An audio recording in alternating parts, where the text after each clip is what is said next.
एक बड़ी छोटी सी कहानी। एक गांव के बाहर झोपड़ी बनाकर के साधु महात्मा रहते थे और उनकी झोपड़ी से कुछ ही दूरी पर एक परिवार रहता था दूसरी झोपड़ी में। ये बाबा जी जो थे दिन भर राम धुनी करते रहते थे, राम जी का नाम लेते थे, राम राम राम राम की जो है धुन लगा के रखते थे, ढोलक बजाते थे। इस बात से जो परिवार वहां रहता था पास में, उनको परेशानी होती थी। तो उस घर का जो मुखिया था, जो आदमी था, वो आया एक दिन गुस्से में और कहने लगा कि आप दिन भर राम राम राम राम जपते हो, बढ़िया बात है, लेकिन ये ढोलक बजाते हो, दिन भर आप ये सब करते हो, क्या आपके राम जी आपको भोजन दे रहे हैं? तो बाबा जी ने कहा बिल्कुल, मुझे तो मेरे राम जी भोजन कराते हैं। उस आदमी ने कहा लेकिन मुझे नहीं कराते, मुझे नौकरी पे जाना पड़ता है, काम धंधे पे जाना पड़ता है, मेरा टाइम जो है डिस्टर्ब होता है, मुझे नींद नहीं आती, दिन भर बजाते रहते हो। तुम्हारे राम जी अगर इतने ही ताकतवर हैं तो क्या मुझे भोजन दे देंगे बिना मैं काम पर जाऊं?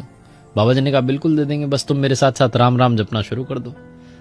उस आदमी ने कहा फिर तो आज शर्त लग गई, आज मैं राम राम राम राम जपता रहूंगा और देखता हूं कि क्या आपके राम जी मुझे भोजन कराते हैं। आज मैं नौकरी पे जाऊंगा ही नहीं, आज मैं काम धंधा करूंगा ही नहीं। तो बाबा जी के साथ ही बैठ गया। उसे लगा कि दिन में अब मैं यहां से चलता हूं तो कहां जाऊं, घर जाऊंगा तो बीवी है, माँ है, वो भोजन करा के मानेंगी। तो उस शर्त को निभाने के लिए वो जंगल में चला गया। उसने कहा वहां जाकर के अपन राम राम राम राम जपेंगे। वहां राम राम राम राम जपने लगा, एक पेड़ के ऊपर बैठ गया था डाली पर आराम से।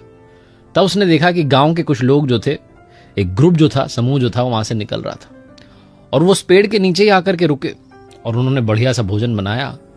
और वो भोजन करने ही वाले थे कि किसी ने आकर के उन्हें सूचना दी कि जल्दी भागो क्योंकि पीछे से डाकू आ रहे हैं। तो व्यापारी लोग थे, पैसा वैसा सब लेके चल रहे थे, तो भोजन वहीं बना हुआ छोड़ करके निकल लिए।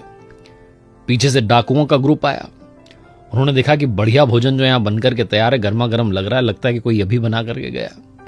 फिर डाकुओं में से एक ने सरदार को कहा कि सरदार ऐसा तो नहीं कि कोई चाल हो, किसी ने इस भोजन में जहर मिला दिया हो और हमें खिलाने की, हमें मारने की कोशिश की हो? डाकुओं के सरदार ने कहा बिल्कुल सही कह रहे हो, आसपास ढूंढो कोई दिख जाए। आसपास उन्होंने देखा, कोई नहीं दिखा। ऊपर देखा तो दिख गया वो जो आदमी बाबा जी से शर्त लगा करके वहां बैठ के राम राम जप रहा था। डाकुओं के सरदार ने कहा भाई तू नीचे उतर। उसको नीचे बुलाया, कहा पहले तुम ये भोजन करो। उसने तो शर्त लगाई थी कि आज मैं भोजन नहीं करूंगा, आज मुझे खाना खाना ही नहीं है। ये जबरदस्ती कर रहा। उसने कहा मैं खाना नहीं खा सकता। डाकुओं ने कहा अब तो कंफर्म हो गया कि इसी आदमी ने भोजन बनाया और हमें मारने की साजिश है। डाकुओं ने जोर से लठ मारा, बोले भोजन कर। उसने कहा भोजन नहीं करूंगा। डाकुओं ने कहा अगर नहीं करेगा तो 100 लठ पड़ेंगे। बिना देरी के चुपचाप वो खाते जा रहा था और आंखों से आंसू बहते जा रहे थे। बाबा जी को याद कर रहा था कि बिल्कुल सही कह रहे थे, राम राम जपेगा तो भोजन तुझे जरूर से मिलेगा। वो दौड़ के आया बाबा जी के पास और प्रणाम करके बोला कि आपकी भक्ति, आपकी जो श्रद्धा है यह अपरंपार है। आज मुझे समझ में आ गया कि अगर हम नाम लेते चले जाएं तब भी काम हो जाता है। राम नाम का चमत्कार कुछ ऐसा है।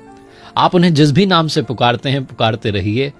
इसका मतलब ये नहीं कहानी का कि आप काम धंधा करना छोड़ दीजिए, लेकिन आप जिस भी काम धंधे में, जिस भी व्यवसाय में, जिस भी क्षेत्र में आगे बढ़ना चाहते हैं, उनको याद करते चलिए। उनकी कृपा बरसती रहेगी, जीवन मंगल मंगल होता चला जाएगा।